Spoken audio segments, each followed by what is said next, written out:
Salam sejahtera dan selamat datang ke NK Channel. Apa khabar anda semua? Okey, hari ini saya nak kongsikan, nak bawakan untuk anda semua satu topik yang boleh dikatakan penting dan boleh dikatakan juga terhangat di Malaysia kot buat masa ni. Ini berkenaan dengan kenyataan media daripada Pejabat Perdana Menteri kita berkenaan dengan total lockdown yang akan dilaksanakan di negara kita bermula 1 Jun hingga 14 Jun 2021, mula minggu hadapan. So, kebetulan saya berkesempatan untuk pergi ke FB page Pejabat Perdana Menteri kita dan saya pun sempat untuk tengok kenyataan media tu dan saya dah baca secara detail jugalah tadi dan saya rasa ada 5 poin utama yang boleh saya kongsikan dekat sini berkenaan apa sebenarnya yang kerajaan nak sampaikan kepada kita melalui keputusan yang telah dibuat ni. Okey, ada 5 poin utama lah. Kalau kita baca memang 2 page kenyataan media tu.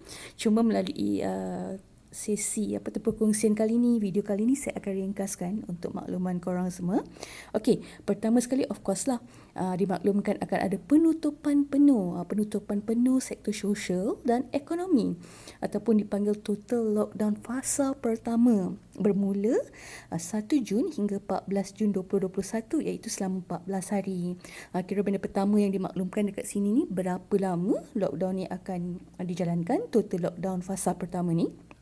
Dan tarikh pelaksanaan lah. So total lockdown selama 14 hari dan tarikh pelaksanaan seperti yang saya dah maklumkan tadi daripada 1 Jun hingga 14 Jun 2021. Okey, itu input pertama. Okey, input kedua yang mungkin menjadi kerisauan ramai antara kita. Ini berkenaan dengan sektor mana yang boleh dibuka, sektor mana yang dibenarkan beroperasi dan sebagainya kan. So saya rasa benda ni yang menjadi kerisauan ramai antara kita juga.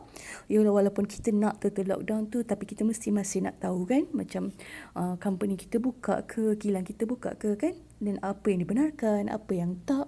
Dan saya tengok lewat malam tadi dah mula tular all this macam forwarded WhatsApp semua kan berkenaan dengan sektor mana yang akan dibenarkan operasi, sektor mana yang takkan dibenarkan dan sebagainya. Okay, so kalau boleh kalian jangan percaya mana-mana yang dah forwarded tu ataupun anda mungkin dah dapat malam tadi sebab sebenarnya yang betul-betul rasmi masih lagi belum dikeluarkan oleh MKN lah, ataupun at least setakat ataupun masa saya buat video ni masih lagi belum keluar list yang rasmi. Tapi mungkin kalau lepas anda tengok video ni dah keluar list yang rasmi, itulah list yang sebenarnya kita kena rujuk. So list ni sebenarnya MKN akan keluarkan mana yang boleh, mana yang tak, mana sektor ekonomi dan perkhidmatan perlu yang akan dibenarkan beroperasi, mana yang tak.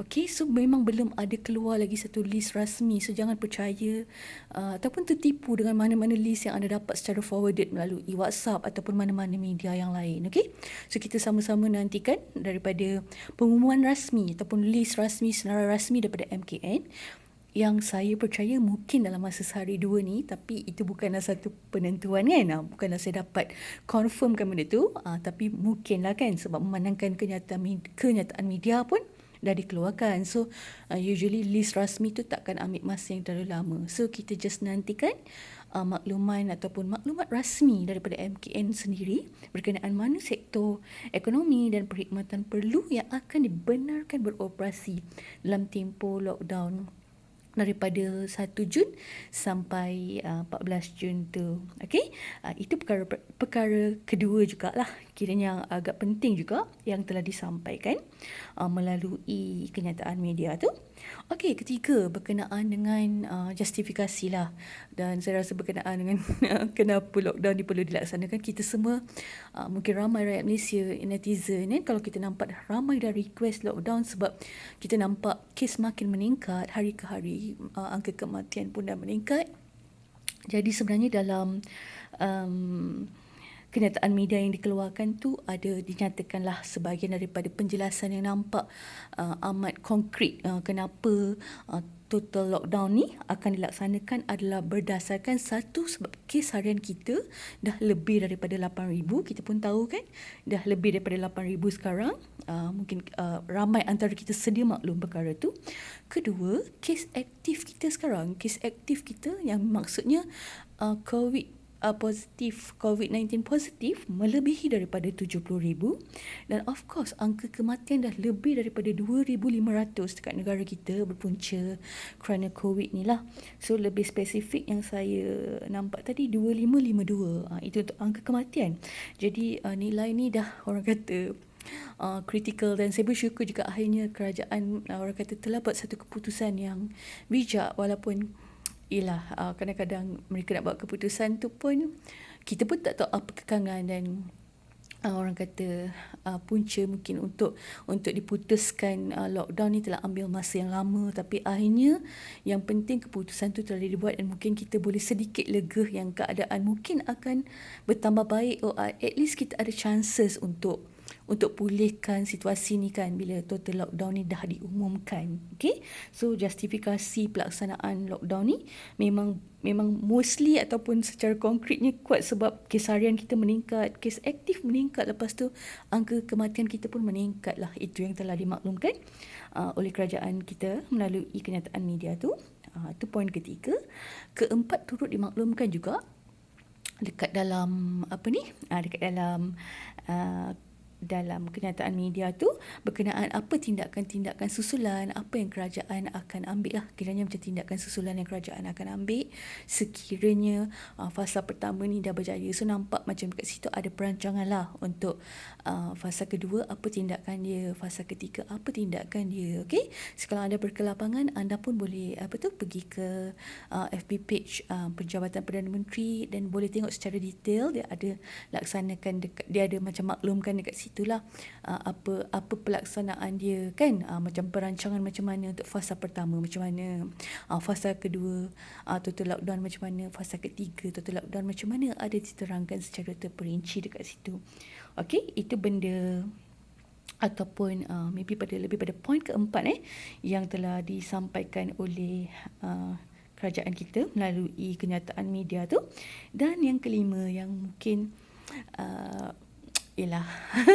saya rasa macam mungkin amat dinanti ataupun diperlukan juga oleh kebanyakan rakyat kita yang amat terkesan daripada pandemik ni, yang hilang kerja, yang tak cukup duit, yang tak ada duit belanja, macam-macam kes kan. Kita pun sama-sama orang kata, saya pun turut merasai dan saya tahu apa yang anda rasa tu, perasaan anda macam mana dan apa yang anda tengah lalui memang perit, saya tahu. Okey, tapi dalam kenyataan media ni ada dimaklumkan bahawa Kementerian Kewangan sekarang diorang tengah perincikan lah pakej bantuan ni untuk rakyat, tapi dia tak ada pula maklumkan detail lah dapat bila, berapa banyak tu tak ada. Okey, cuma diumumkan dekat situ, dimaklumkan dekat situ memang sekarang ni pakej bantuan ni sedang diperincikan dan pengumuman akan dibuatlah, pengumuman rasmi berkenaan apa jenis pakej bantuan yang akan ditawarkan, siapa yang berhak dapat dan sebagainya. Okey, so sebenarnya itu adalah 5 poin utama yang saya boleh kongsikan berkenaan lockdown yang akan berlaku di seluruh negara kita bermula 1 Jun hingga 14 Jun 2021 dan berkenaan dengan bantuan kewangan yang akan diumumkan dalam masa terdekat. So saya berharap maklumat apa yang saya kongsikan hari ini macam ada membawa manfaat untuk anda lebih tahu sebenarnya tentang intipati pelaksanaan total lockdown yang akan bermula pada 1 Jun nanti. Okey, so sekiranya anda rasa kandungan ataupun apa yang saya kongsikan ni bermanfaat untuk anda semua, saya dengan rendah hati memohon sokongan untuk anda share, like dan subscribe untuk saya channel saya, untuk saya bawakan lebih banyak lagi video dan perkongsian untuk manfaat kita bersama pada masa hadapan. Dan saya juga menghargai macam kalau anda boleh komen apa anda rasa tentang video ni dan apa yang anda rasa tentang orang kata tindakan yang akhirnya telah diambil oleh kerajaan kita untuk orang kata proceed juga dengan lockdown ni kan, setelah orang kata lama sangat benda ni telah dimohon oleh rakyat kita kan, sebab kerisauan pada keluarga, faktor ekonomi dan sebagainya. Masing-masing antara kita mungkin ada sebab kenapa kita nak total lockdown tu. So apa kata anda, sharekan di ruangan komen apa anda rasa untuk saya baca dan untuk kita berkongsi rasa dan pandangan kita berkenaan dengan situasi semasa negara kita buat masa ni. Okay, so saya rasa setakat itu saja perkongsian saya dengan kalian semua untuk video kali ini. Semoga saya dipanjangkan umur untuk bersama anda lagi dalam video-video akan datang untuk saya bawakan mungkin topik-topik berkenaan dengan bantuan kerajaan, situasi semasa negara dan apa-apa yang berkaitan. Saya punya channel ni akan general, banyak pada apa yang rakyat perlu tahu. Rakyat Malaysia perlu tahu daripada semasa ke semasa akan saya kongsikan. Saya mohon sokongan berterusan daripada anda semua. Okay, so saya doakan yang terbaik untuk anda semua. Moga anda semua diberkati, dirahmati dan of course dijauhkan daripada COVID-19. Okay, sentiasa sihat dan keluarga anda pun sama, sihat-sihat selalu. Moga kita bertemu lagi di perkongsian akan datang. Okay, take care semua. Bye.